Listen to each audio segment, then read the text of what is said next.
Doing a lot of wrenching today, seeing what I can kind of modify. This was a separate eBay pickup that I got and got a whole bunch of parts from.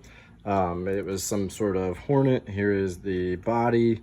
I put a WL Toys wing on there, see what I could do. With that, it actually worked out pretty nice. But I wanted to kind of test some things out. So I found a higher KV motor. This one is 4600.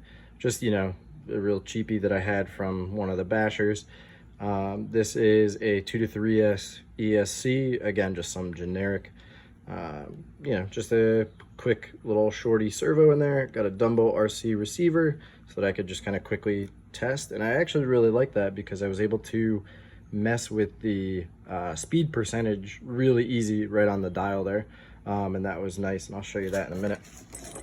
But what I ended up doing that I really like that I'm going to do on the main vehicle is I took out the suspension completely and just stiffened it up. These are some Traxxas slash front arms from one of my builds, and I just kind of bolted them up. You can see it's really, you know, just kind of thrown together there.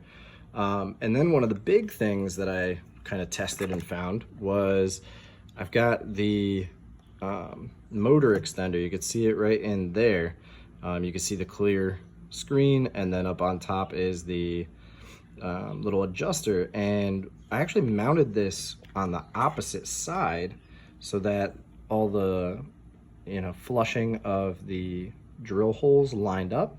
But what that did was it let me have all that play that you could see right by my thumb there to move that motor back.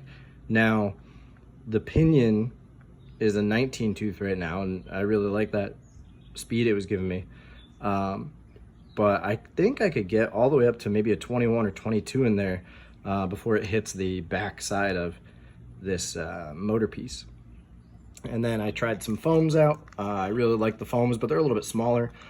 Still have those aftermarket Traxxas slash two-wheel drive extenders just to get kind of those wheels out and give me a bigger wheelbase.